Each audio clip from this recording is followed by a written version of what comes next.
Hello and welcome to Gutter Farms. We're back with another episode of Edgewater, Saskatchewan, and we have leased this awesome case spreader. We're going to be hitting some lime on our fields here real quick, and I think we might actually hang on to this machine. We're going to probably do the lease to own on this. We don't have any leases out on the farm at the moment, and so we can probably afford it. We've got a lot of lime that needs to be spread because we bought a bunch of additional fields here and they're in pretty bad shape. Plus just the entire getting things reset from the save fiasco a while back. So that's all right. We're gonna just figure it out, and we need something that's gonna hit our spraying a little bit better than that pull behind best way. And by better, I just mean something that has the precision farming aspects on it, and this will take a nice big sprayer that supports precision farming, and it'll go a little bit faster. We're starting to get quite a few fields, and if I want to get a few more fields on the farm here, we're going to need to make sure we've got some big equipment that can handle it, and it's time to start buying some upgrades when we can afford them. So I think this one is going to be one of those upgrades that's worth the investment now to get started on, and we can afford it if we take the lease route. And I think we'll still be able to take out enough of a loan to buy that field we were looking at, so we'll probably try and do that today as well. Let's see here. Whoa. We'll not drive into the irrigation ditch. I'll get turned around here and we'll see if I can hit that spot. There we go. And what I like about these big spreaders is that it just doesn't take any time at all to get the job done.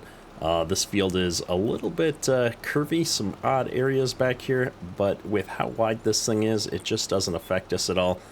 And I went ahead and got the big floaters on this thing. I figured for spreading, that would be the configuration we'd want.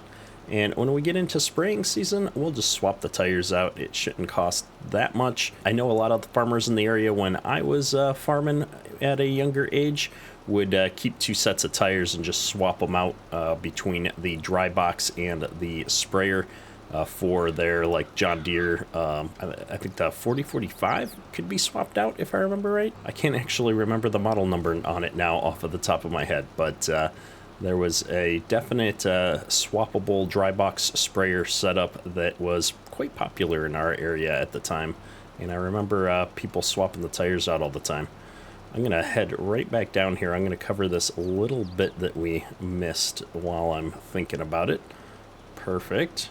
Oh no, we didn't have quite enough to finish this field. That is probably going to be the only problem with doing this, so I'm going to run back over into the yard here. I think I have a little bit of lime left over from when we did our fields last year, and I'm going to grab that and see if hopefully we can finish this field off.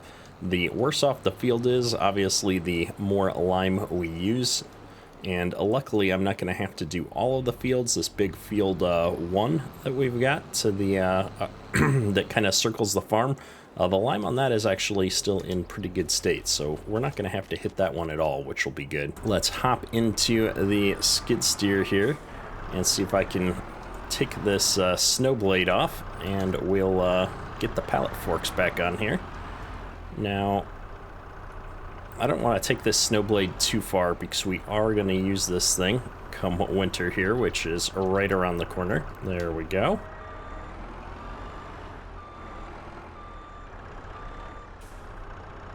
And if I'm not mistaken, I've left the pallet forks back here in the other shed, so let's zip on over here and see if I can find them. Right back here, there they are.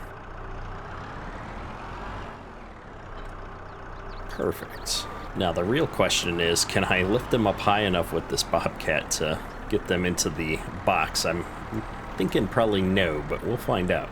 I've got two pallets here. One of them is going to end up being full, I think, and the other one's going to be less than full.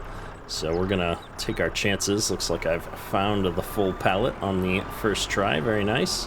And let's see. I'm going to go in cab for this. See if I can... well, I don't know if that's actually going to work. I can't see anything in cab. Oof, this thing needs a weight on the back.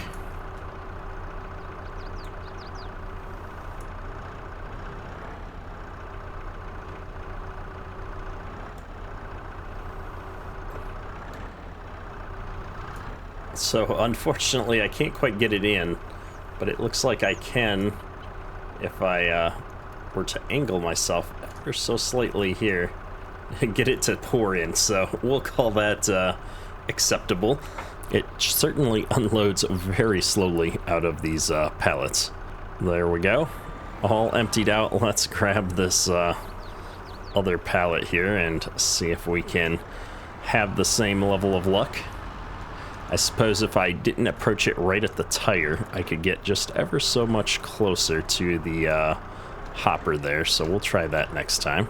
Here we go. Oh, this one's not even worth it. 2%.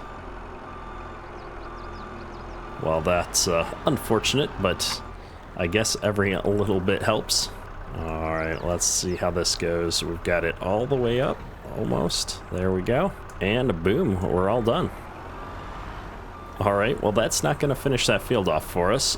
I guess I'll spread what we've got here, and then we're going to have to go and get some more, probably up at town.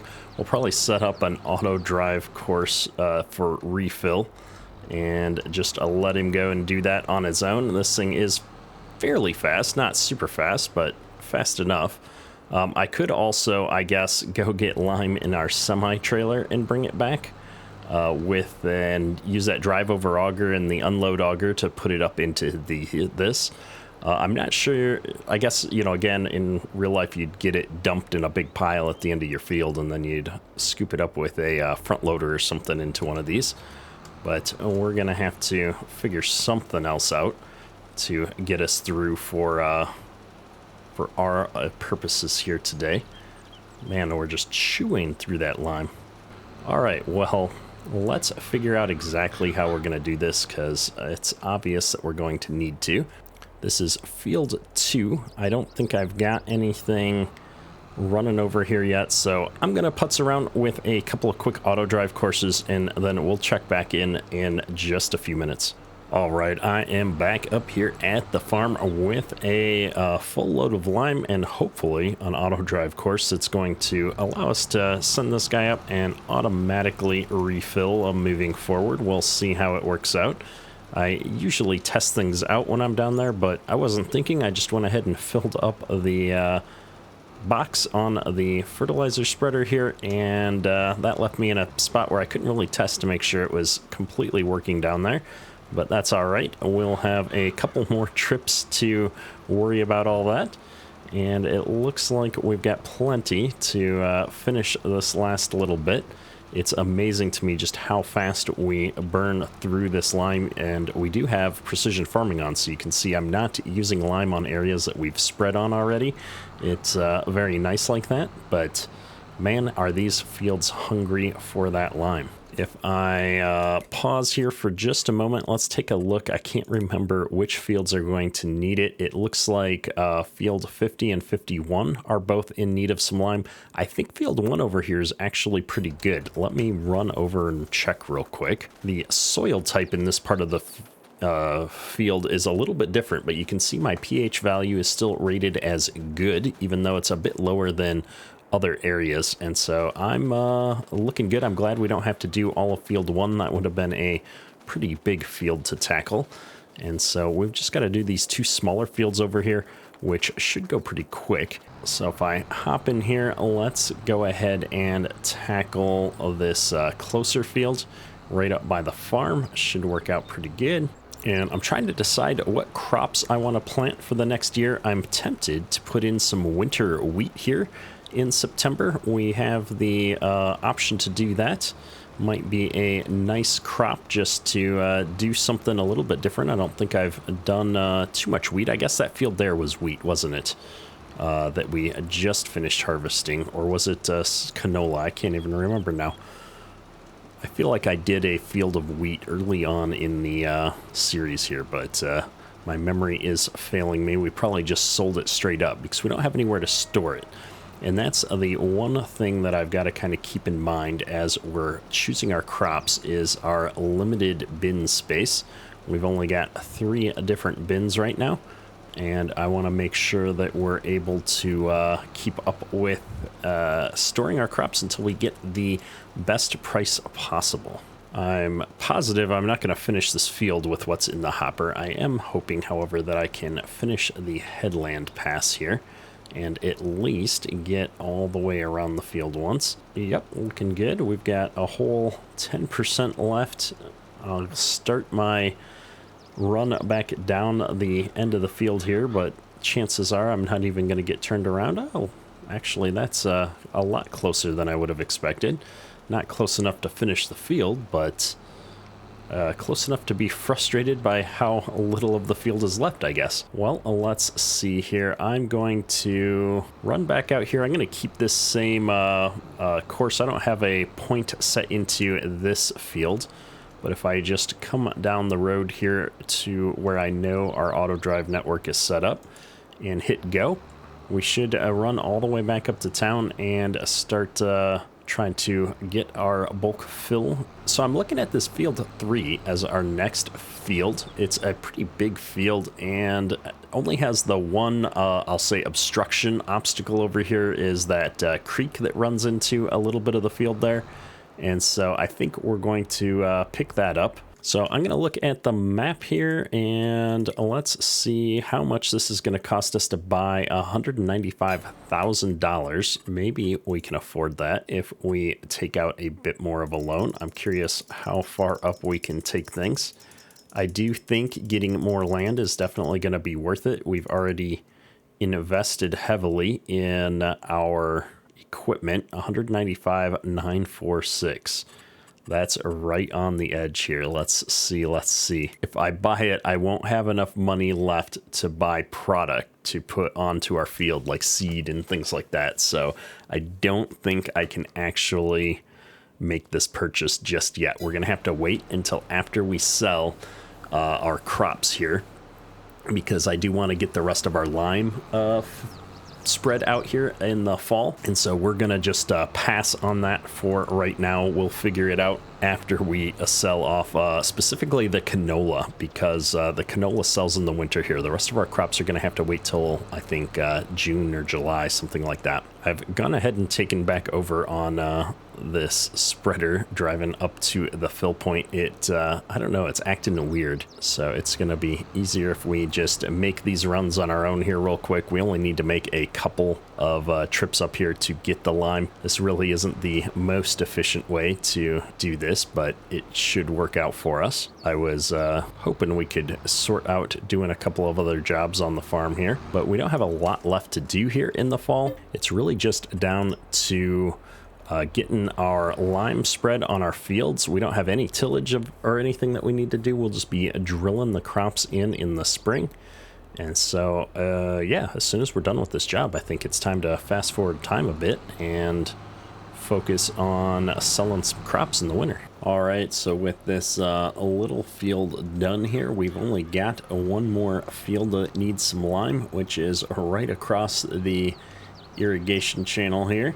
I guess actually up here you guys probably call them drainage ditches or something. I'm not sure. I don't know why, but we always called it an irrigation ditch in southern Minnesota when I was farming, even though it's really a drainage ditch. It's for all the excess water to run off of the fields. And if I can just get turned around here into the little pocket that is this part of the field, we'll hopefully be able to spread all this. I'm trying to avoid getting any on the neighbor's field. We don't need to be using up our product, helping them out. We're losing so much time on having to run back and forth to refill this thing, and then I'm realizing I'm putting a lot of extra hours on this machine as well, driving it up and down the road, that's going to come out of my pocket come time to square up on this lease. And I'd really like to do lease to own, but I'd also really like to not spend a ton of money on it until I'm ready to buy it outright. We've got a lot of other things that we need to spend our money on over the next several months, such as additional fields. So I'm trying to be conscious of how we use this machine until then. Luckily, this field is just not that big. It's got a lot of narrow spots where I'm practically covering the whole width of things here in a single pass. This is actually really convenient. I'm going to try and now switch which side of the field I'm following over to the fence line here, because that's the straightest and easiest to follow. And there's a good chance we'll finish this whole field up with a single hopper if I don't waste too much product on the neighbor's field here. I've got just a little bit of the corner here that I wasn't paying attention to. It'll probably be easier if I tackle that from this direction. There we go. Also, like, this field would take a little bit more lime because it's not at 100%, but I'm trying to be conscious of not spreading any over there so that I can hopefully finish this field off with what we've got in the hopper. I've only got to do this a little bit here, which is promising that we're going to be able to get this field done. I didn't think we'd be able to finish this on this load. Oh, we're getting into the other field. Don't use it up too fast. And perfect. Look at that, with 1.5 tons of lime to spare. Couldn't have asked for a better spread. And just popping in here, I just want to make sure we don't have anywhere else that really needs it. Maybe that upper corner is the lowest bit, but I think what we'll do is just jump in here and spread what we've got right up here by the entrance. We might as well, and be done with it. No sense putting it back into storage. We'll only be spreading enough to get us up to that optimal level. And so it goes a lot farther when you're not putting so much on. And in the future, we won't need to spread again for a couple of years.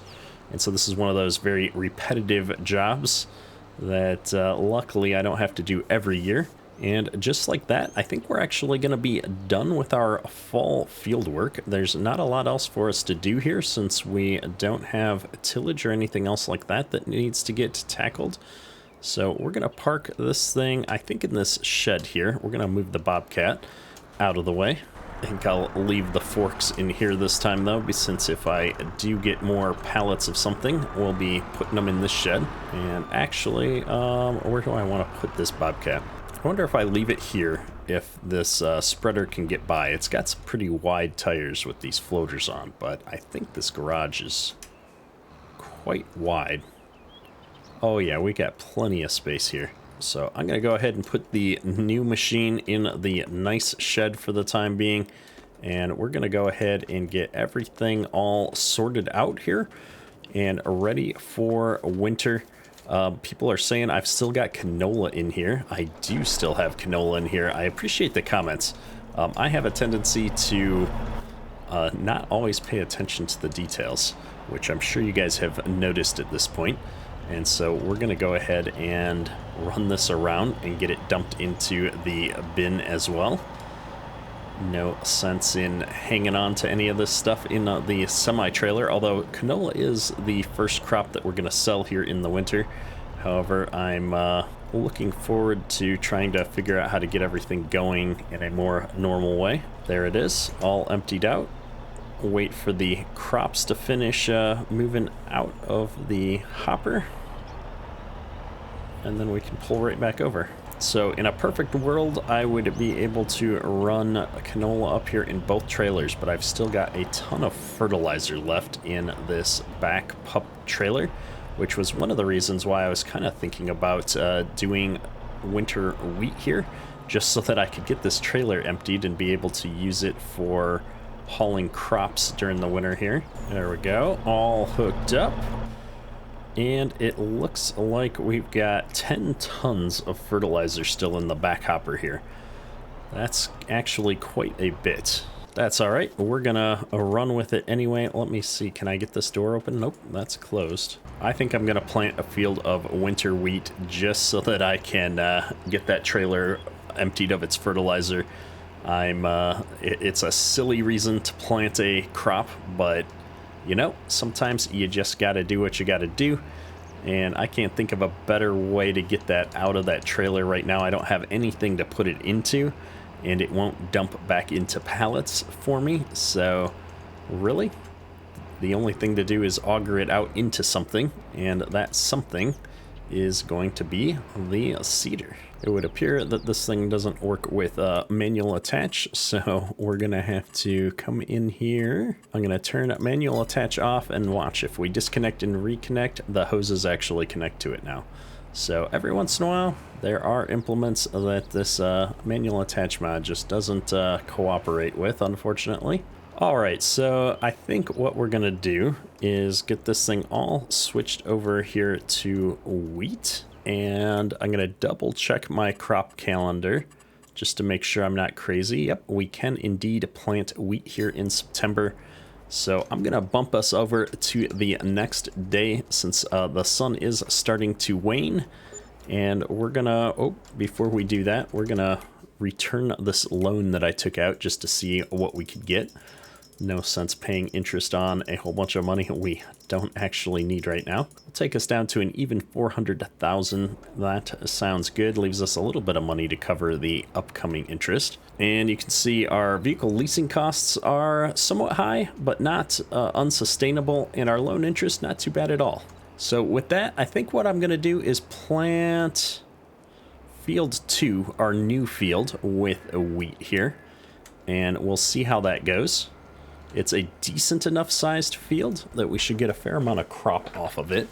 And at the same time, it's kind of a wonky field where running course play out in this field is probably going to be a bit of a pain. And so we're going to try and tackle this on our own. I need to get a little bit closer to the edge here. Now I've got some weird settings here, cruise controls and stuff. So I'm trying to find the appropriate range and gears. Let's see what this does. Range 3, gear 3 seems to be pretty good here.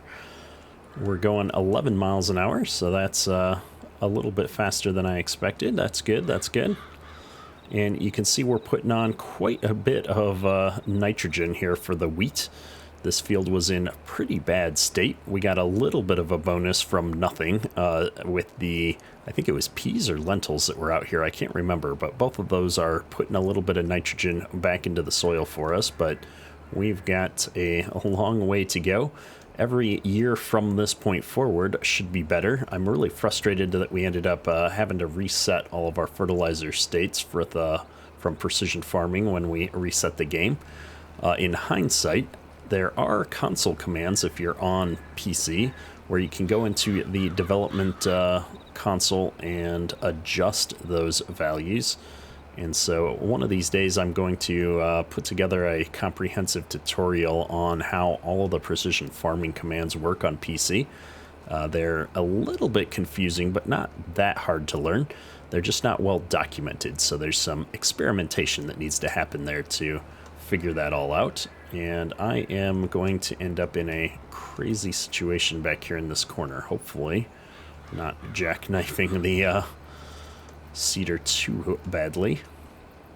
We've definitely missed a little bit there, but if I can't figure out how to get in there with the seeder, I'm not sure I'll be able to get in there with some of the other equipment. So we'll just do what fits and not worry about it too much. The good news, though, is based on how the seed and fertilizer is ticking down here.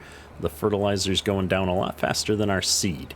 And so I should be able to get that fertilizer out of the semi-trailer and into the air cart here with little problem by the time we're done with this field. We're missing a little bit more than I'd like to. The turning on these articulated tractors always gets the better of me. We just need a bit more practice with them, I suppose. So I think the plan is to do 2 headland passes with the drill here, just to give myself lots of room. This thing is not going to turn around very fast. And we are missing quite a bit on the outsides here. I don't know if I'm going to get picky and try and come back and clean some of these areas up or just leave them as they are. It doesn't normally bother me that much to have like little tiny bits and stuff that we miss. The only part that'll bother me is if it shows up with this lime texture the entire time. It'd be nice if after a snow or a heavy rain or something, all of this lime white lime texture on top of the soil would simply disappear as the lime gets drawn into the soil with the rains and stuff. I don't know. There is part of me actually that would like to get a slightly bigger air drill. This one's honestly, this one's probably appropriately sized for our farm and the fields that we're running with here. But I think a larger one would make some things a little bit easier. Nothing like huge, but if I could find something just, I don't know, 20% wider than this, I think it would actually be perfect for me.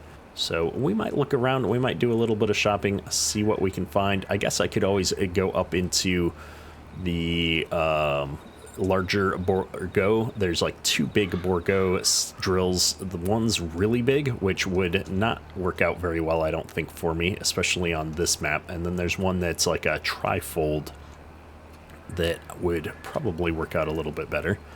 I think I'm going to go around this field the other direction for a change of pace. With these areas like this back here where it's so close, 2 headland passes is pretty much going to finish them off. We might end up just coming back in for a 3rd headland round just to make sure we've got all the little bits and pieces in these curvy sections done. I don't think there's going to be a lot of straight up and down rows in a field like this. In fact, this particular section I feel like is going to be one of those where we have the tiniest little strip left over. Looking back at this, there's not even enough of it to have bothered turning around and coming back. And of course, I accidentally turned the drill off when we just passed over it, so it didn't do anything. My goodness, my goodness. We're just wrecking this field, driving around in circles back here. Maybe I should have stuck with going around the field the same way. It feels a little bit unnatural to be going around it in a different direction. I think I'll take this as an opportunity to just smooth out some of these rather crazy spots where we were going around everything. All right, we're doing it. I'm switching and we're going the other way. My brain can't handle going the opposite direction for whatever reason. And this part I should be able to clean up with a single pass in the corner here. Very nice. And right back onto the same track here. I have to say, more than most maps, the deer on this map have been a lot more prominent, I feel like. But unlike most maps, the deer feel much more appropriate for whatever reason. It doesn't feel like they're just jumping out of nowhere. They're coming out of the bushes in the creek here around the edge of the field, and it kind of just feels natural to see a bunch of deer running around in these fields. So I don't know if that's something that BC Bueller and South Sask Modding worked on here and did it intentionally, or if it just happens that it's working out well on this map, but it's working out well on this map. And I believe that's now, well, I didn't do that part, but it's 2 full headland passes over on this side. So what I'm going to do is, as long as I'm back here, I think I'm going to just go ahead and finish cleaning all of this up. And I'm just going to grab an angle here and do the longest stretch that I can. Since I've got to clean everything up, it's all curvy and a mess everywhere, no matter which way I go. We might as well just go for some semi-straightness. Ooh, actually, I'm going to try and clean up this. This was a mistake, not an intentional leaving of some of that undone. All right, so I knocked out that little bit back there, and we're on the second headland pass on the big part of the field here, the remainder of the field. I don't know what we want to call this. And I keep missing all these little bits and pieces with how weirdly shaped this field is. So I'm going to spin around here so that I can get a straight approach on these headlands. But it's not been as easy as I thought it was. And again, I'm just not used to running these pull-behind style drill implements with articulated tractors.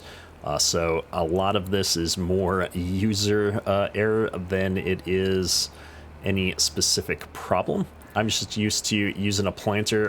In fact, we used a 3-point mounted planter back in the day, so when you turn that tractor, it moved that planter quite fast, which had its own downsides, but This has been quite the adventure. We're getting better, I think, at least a little bit, and having a blast here. I'm looking at our fertilizer. We're at 2.1 tons at 51%, which means I'm probably empty enough to put the rest of the fertilizer out of that pup trailer in here already.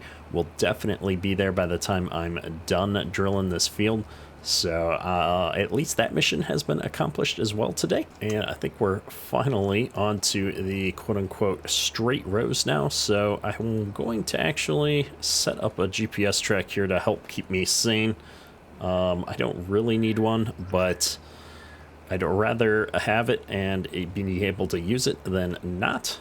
There we are. Hopefully this will help keep me from overlapping too much. When I'm doing everything freeform, I find that I'm just making a mess of things and we're getting too far or too close to our other rows, and this will mean that I'm not overlapping and not missing as many little strips like I just did there.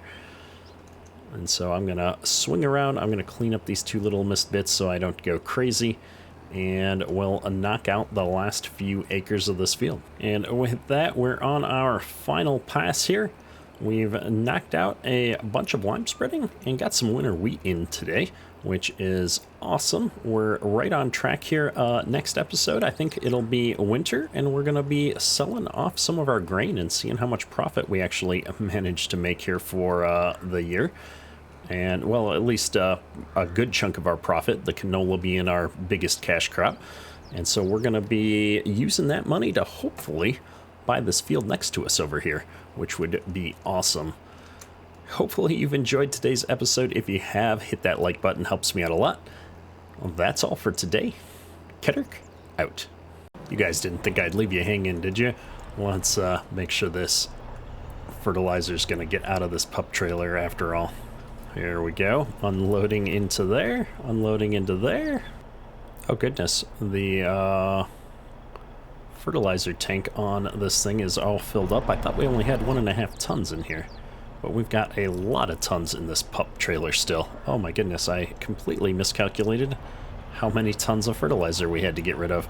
We've still got 3.2 tons of solid fertilizer, which is another full hopper almost on the air cart. Well, we'll have to think this through. However, the good news is that this drive-over auger works so much better for putting it into the air cart here. This mod is going to be awesome. It is coming to all consoles, hopefully soon. However, that's all for today for real this time. Ketterk, out. Is this guy waiting for traffic? Is that what's going on? I wonder if he's so smart.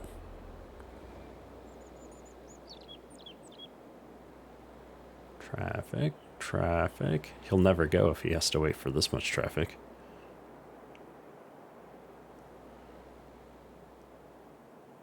And go.